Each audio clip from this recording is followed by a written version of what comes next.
Bismillahirrahmanirrahim. Assalamualaikum warahmatullahi wabarakatuh.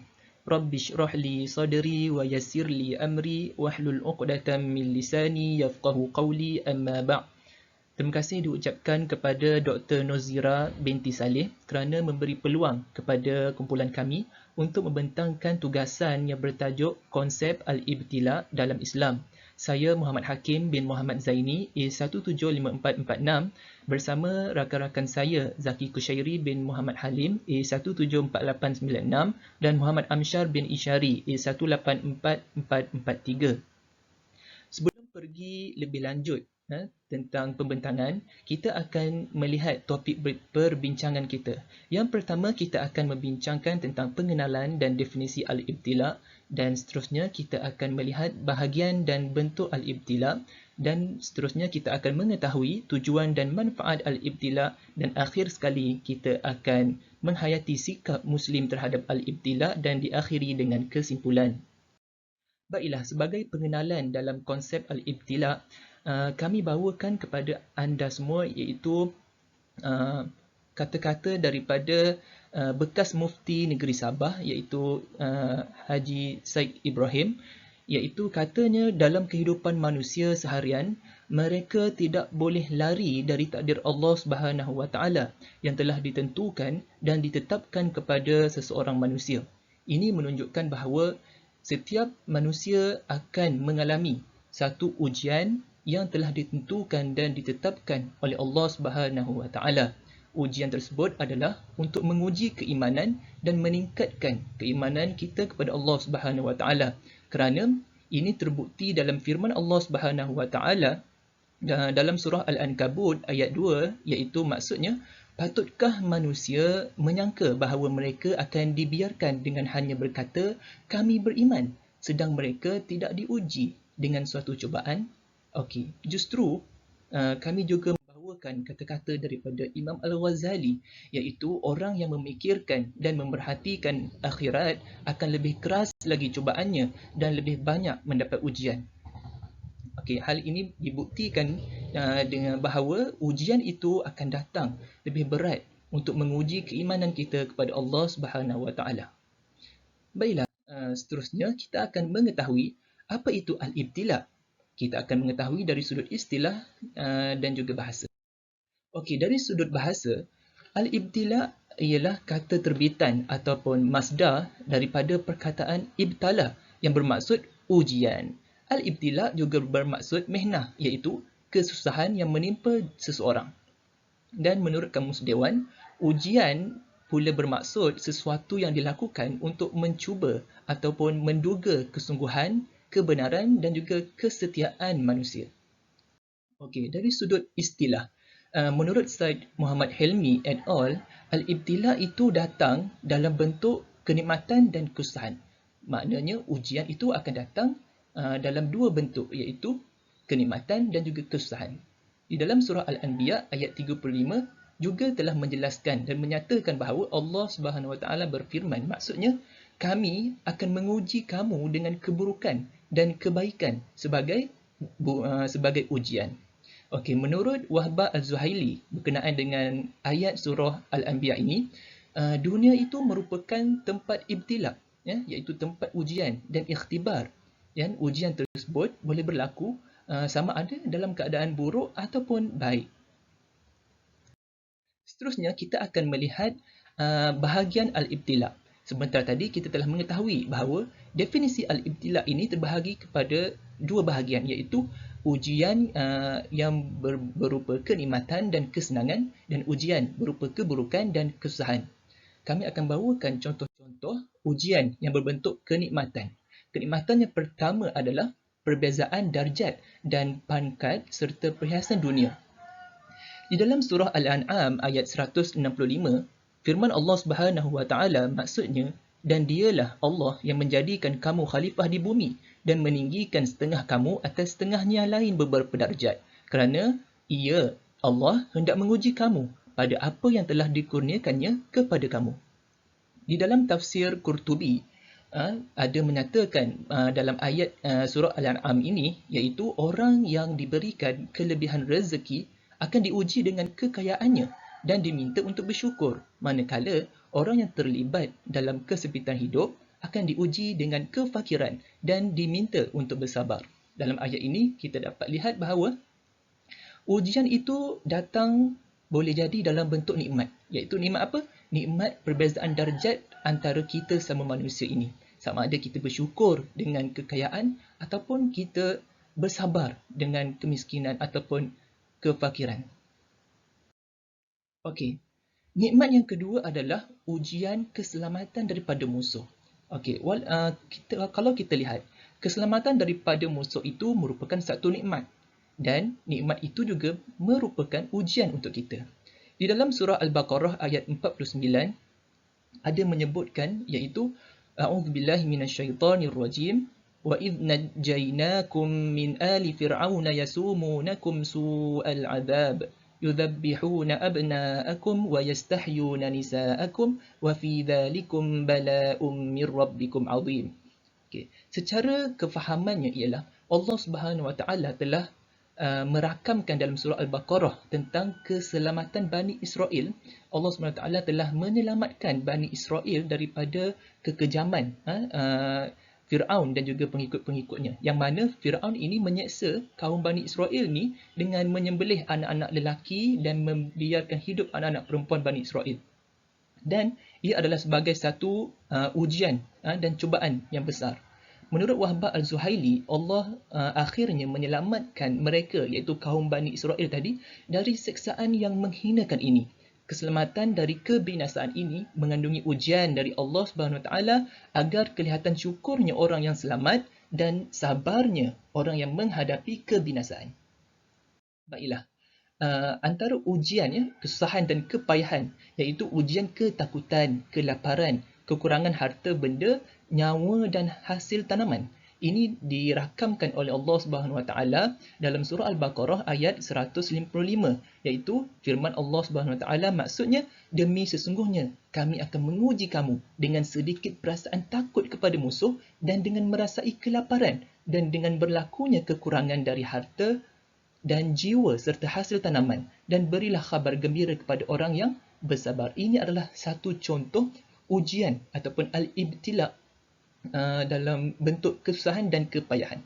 Dan akhir sekali, ujian berbentuk bencana di bumi. Okey, dalam ayat surah Al-Hadid ayat 22 ada menyebutkan maksudnya ialah tidak ada sesuatu kesusahan ataupun bala bencana yang ditimpakan di bumi dan tidak juga menimpa diri kamu melainkan telah sedia ada di dalam kitab.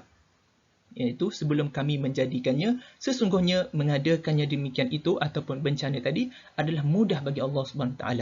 Di dalam tafsir Munir, perkataan musibah dalam ayat surah Al-Hadid ini lebih membawa kepada keburukan yang menimpa seseorang di bumi seperti kekeringan, kebuluran, penyakit pada tanaman, tubuh yang sakit, kehilangan anak, masalah ekonomi dan sebagainya. Dan menurut Syed Muhammad Helmi, ayat ini juga menjurus kepada al-ibtila dalam yang berupa bencana alam seperti banjir, tsunami, gempa bumi, kemarau, tanah runtuh, ribut taufan dan sebagainya.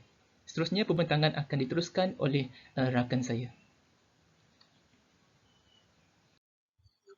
Assalamualaikum warahmatullahi wabarakatuh. Nama saya Muhammad Amsyar bin Ishari, A184443. Terima kasih Hakim.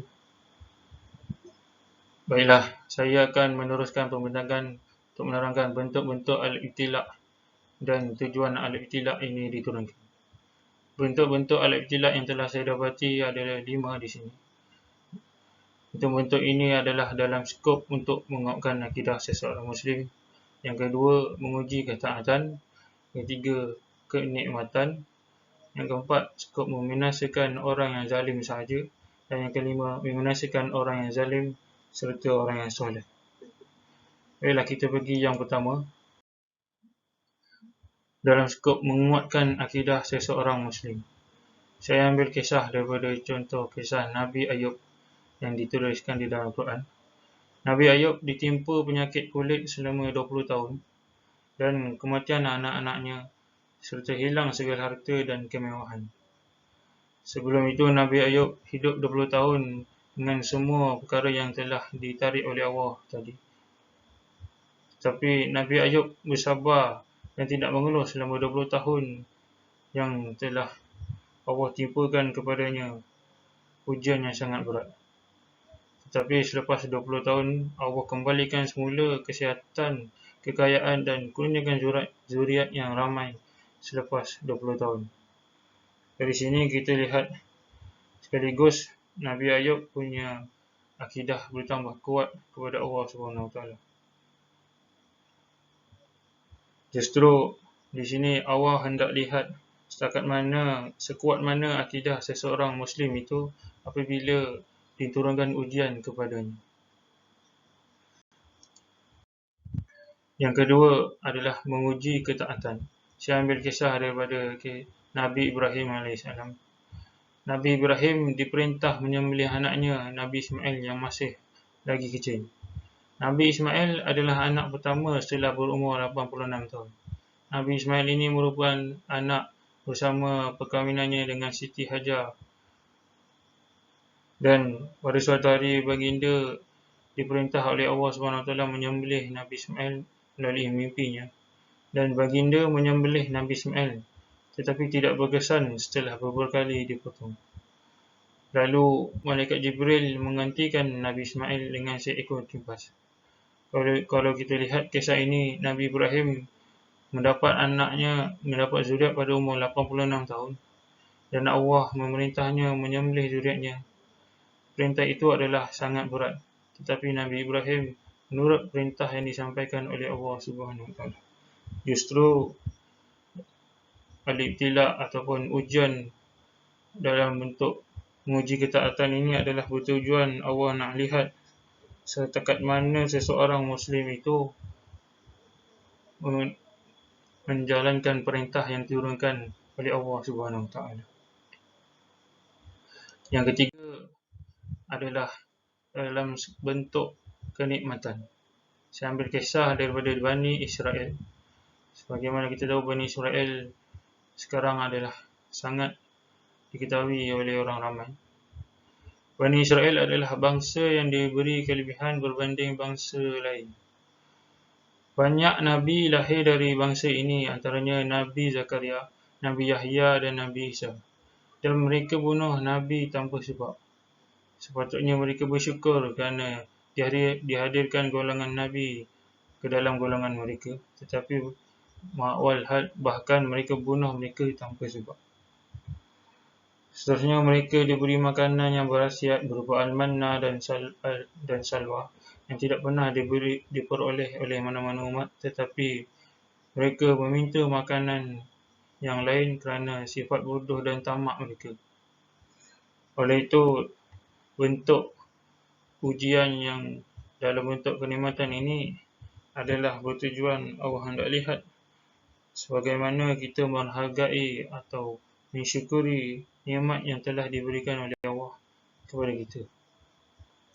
Yang keempat, dalam bentuk membinasakan orang yang zalim sahaja.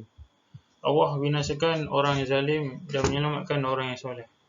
Berdasarkan firman Allah dalam surah Al-Fat ayat 25. هم الذين كفروا وصدوكم عن المسجد الحرام والهدي معكوفا أن يبلغ محله ولولا رجال مؤمنون ونساء مؤمنات لم تعلموهم أن تطؤوهم فتصيبكم منهم معرة بغير علم ليدخل الله في رحمته من يشاء ليدخل الله في رحمته من يشاء لو تزيلوا لعذبنا الذين كفروا منهم عذابا أليما. Mafhumnya, mereka adalah orang-orang kafir yang menghalangimu dari masuk Masjidil Haram dan menghalangi haiwan korban sampai ke tempat penyembelihannya. Dan kalaulah tidak kerana lelaki mukmin dan perempuan mukminah yang tidak kamu ketahui bahawa kamu akan membunuh mereka yang menyebabkan ditimpamu kesesahan dan tanpa pengetahuanmu, tentulah Allah tidak akan menahan tanganmu dari membinasakan mereka, supaya Allah memaksakan sesiapa yang dikehendakinya dalam rahmat-Nya. Sekiranya mereka tidak mencampur baur, tentulah kami akan mengazab orang-orang kafir di antara mereka dengan azab yang pedih. Ayat ini menurut Tafsir Ibnu Katsir, Allah mahu mengazab orang-orang yang menghalang Rasulullah dan umat Islam memasuki Masjidil Haram. Tetapi di kalangan orang-orang kafir itu terdapat orang-orang Islam yang menyembunyikan keimanan mereka kerana takut diganggu oleh orang kafir itu. Oleh itu, kisah ini yang dibawakan di dalam Al-Quran ini jelas menunjukkan Allah menurunkan ujian dalam bentuk membinasakan orang zalim. Ini adalah hendak lihat bagaimana umat Islam menghadapi golongan-golongan yang zalim ini. Dan yang terakhir, membinasakan orang yang zalim dan orang yang soleh. Allah akan membinasakan orang yang zalim dan soleh ini sekaligus. Berdasarkan firman Allah dalam surah Al-Anfal ayat 25. Bismillahirrahmanirrahim. وَاتَّقُوا فِتْنَةً لَا تُصِيبَنَّ الَّذِينَ ظَلَمُوا مِنكُمْ خَاصَّةً وَاعْلَمُوا أَنَّ اللَّهَ شَدِيدُ الْعِقَابِ. Mafhumnya, dan peliharalah dirimu dari siksaan yang tidak khusus menimpa orang-orang zalim sahaja di antara kamu, dan ketahuilah bahawa Allah amat keras siksaannya. Menurut Ibnu Abbas, ayat ini Allah perintah orang yang beriman supaya tidak biarkan kemungkaran berlaku di hadapan mereka, kerana Allah boleh menimpakan azab secara merata. Dan seterusnya kita lihat di sini, Allah turunkan hujan ini dalam bentuk membinasakan orang yang zalim dan soleh ini adalah untuk memperingatkan kita supaya mengamalkan amar ma'ruf dan nahi munkar. Seterusnya saya akan menerangkan pula tujuan al-ibtila atau ujian ini diturunkan kepada setiap orang. Terdapat 3 tujuan yang telah saya dapat, iaitu pertama, menguji kesabaran seseorang, menyucikan dosa dan meningkatkan darjat di sisi Allah SWT. Yang pertama, menguji kesabaran seseorang. Berdasarkan firman Allah dalam surah Az-Zumar ayat 10. Bismillahirrahmanirrahim. Qul ya ibadillazina amanu ittaqu rabbakum lillazina ahsanu fi hadhihi dunya hasanah wa ardullahi wasi'ah innama yuwaffas sabiruna ajrahum bighairi hisab. Mafhumnya, katakanlah, hai hamba-hambaku yang beriman, bertakwalah kepada Rabbmu. Orang yang berbuat baik di dunia ini memperolehi kebaikan, dan bumi Allah itu luas. Sesungguhnya hanya orang yang bersabarlah yang dicukupkan pahala mereka tanpa batas. Firman ini dikuatkan lagi dengan firman Allah dalam surah Al-Baqarah ayat 286. La yukallifullahu nafsan illa wus'aha laha ma kasabat wa 'alaiha ma iktasabat. Yang bermaksud, Allah tidak akan membebani seseorang itu melainkan sesuai dengan kesanggupannya. Lalu ia mendapat pahala dari kebajikan yang dilakukan dan mendapat siksa dari kejahatan yang dikerjakan. Jadinya tujuan ujian ini diturunkan adalah untuk menguji kesabaran seseorang itu. Yang kedua adalah menyucikan dosa. Ujian yang ditimpakan kepada setiap mukmin adalah kafarah bagi diri mereka. Berdasarkan hadis An Abi Hurairah anin Nabi sallallahu alaihi wasallam qala ma yusibul muslima min nasabin wala wasabin wala hammin wala huznin wala azab wala ghammi hatta syawkati yushakuh illa kaffarallahu biha min khataya. Maksudnya, tidaklah seorang muslim yang ditipu suatu penyakit dan keletihan, kegusaran dan kesedihan, gangguan dan kesusahan, bahkan duri yang melukainya, melainkan Allah akan menghapuskan kesalahan-kesalahannya. Berdasarkan hadis ini, kita dapat lihat setiap ujian yang ditimpakan kepada kita adalah untuk menghapuskan segala dosa-dosa yang pernah kita lakukan. Jadi setiap kali kita ditimpa ujian, hendaklah kita sentiasa ingat ujian itu adalah salah satu cara untuk menghapuskan dosa-dosa kita. Dan yang terakhir sekali, meningkatkan darjat di sisi Allah SWT. Berdasarkan hadis An Aisyah qalat qala Rasulullah sallallahu alaihi wasallam ma yusibul mu'mina min syawkati fama fawqaha ila rafa'ahu wa biha darajat aw hatta anhu biha khatinah. Maksudnya, dari Aisyah radhiyallahu anhu dia berkata, Rasulullah sallallahu alaihi wasallam bersabda, tidak ada satu pun musibah atau kesusahan yang menimpa seseorang muslim berupa duri yang semisalnya, melainkan dengannya Allah akan mengangkat darjatnya atau menghapus kesalahannya. Berdasarkan hadis ini, kita dapat lihat setiap kali ujian yang diturunkan kepada kita, jika kita berjaya menghadapinya dengan keredaan Allah SWT, Allah akan mengangkat darjat kita di sisinya. Oleh itu, sentiasalah bersabar dan menghadapi ujian Allah dengan cara yang diredai oleh Allah SWT. Baiklah, sekian saja pembincangan dari saya. Pembincangan akan diteruskan oleh rakan saya, Zaki. Sekian. Okay, seterusnya saya akan menyambung tentang manfaat ahli ibtila. Sebagai seorang umat Islam, kita hendak mengetahui apakah manfaat yang tersembunyi di dalam ujian atau ibtila yang menimpa kita agar manusia sentiasa bersangka baik dan tidak mudah menyalahkan takdir atas apa yang berlaku dalam kehidupannya. Manfaat yang pertama ialah mendidik diri agar sentiasa bersabar. Dengan itu, ibtila yang hadir akan menjadikan manusia itu lebih tabah, lebih sabar dan mengenal kekuasaan Allah. Seterusnya, mengangkat darjah seorang hamba yang diuji. Oleh itu, orang yang bersabar dengan ibtila yang hadir dalam kehidupannya akan mendapat darjat yang mulia dan pahala tanpa batas di sisi Allah. Ketiga, dapat merasakan nikmat Allah yang lebih besar. Kadang-kadang Allah menaikkan nikmat yang telah dikurniakannya dengan tujuan untuk menguji kesabaran manusia sebagai hamba-Nya. Jika kita sabar dan redha dengan segala ujiannya, maka bertambahlah nikmat yang diberikan oleh Allah dengan berlipat ganda. Seterusnya, mendapatkan dan memantapkan akidah yang sempurna. Selain itu, menyemai sifat merendah diri dan tunduk kepada Allah. Hal ini kerana orang yang diuji dengan ujian dalam kehidupannya lebih banyak merendahkan diri dan tunduk kepada Allah. Oleh itu, ia adalah manfaat yang besar yang hanya dapat dirasakan oleh orang-orang yang diuji dalam kehidupannya. Terakhir sekali, dapat mendekatkan diri kepada Allah. Oleh itu, orang-orang yang diuji dengan musibah akan sentiasa beristighfar dan mengakui segala dosa-dosa yang pernah dilakukannya dengan meminta keampunan oleh Allah agar manusia lebih mendekatkan diri kepada Allah. Menerangkan tentang sikap Muslim terhadap al-ibtila. Sikap yang perlu ada pada seorang Muslim ketika menghadapi al-ibtila iaitu pertama sekali sabar. Sabar merupakan sikap Muslim yang utama ketika menghadapi ujian. Sebagai Muslim yang digelar hamba, sudah pasti kita tak akan terlepas daripada sebarang ujian dan musibah dalam kehidupan.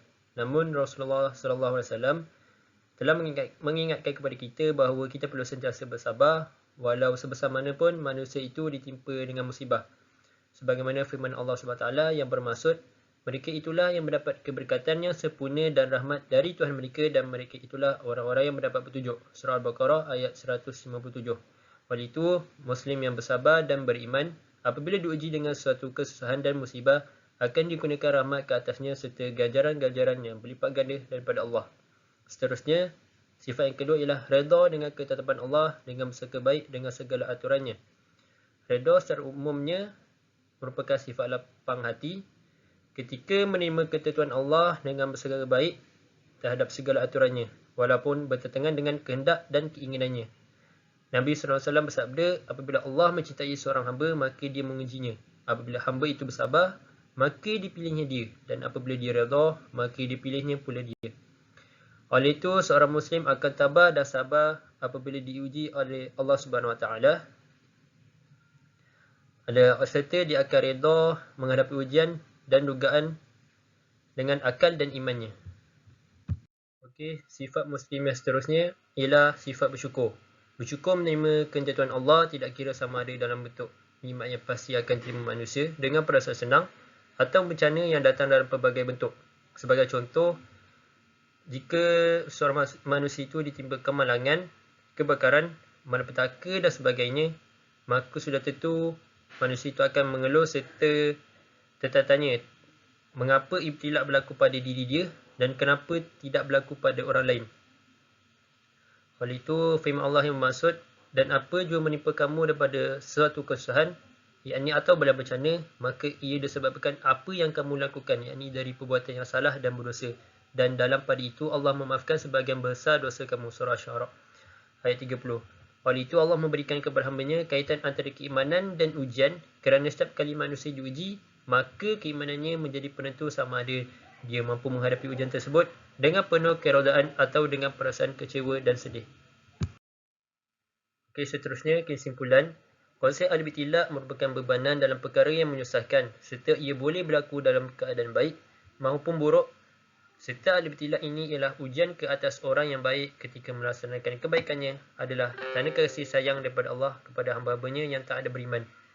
Al-ibtilak bukanlah hanya berbentuk kesusahan dan kesempatan, bahkan ia meliputi perkara kesenangan dan kemewahan, dan bukanlah diberikan kepada manusia hanya untuk menyusahkan mereka semata-mata. Oleh itu, sebagai seorang Muslim, kita semestinya yakin bahawa kita mampu menghadapi segala ujian hidup yang telah diberikan oleh Allah, supaya kita mendapat ketinggian darjat di sisi Allah dan memperoleh ganjaran pahala yang berlipat ganda oleh Allah SWT. Sekian, terima kasih.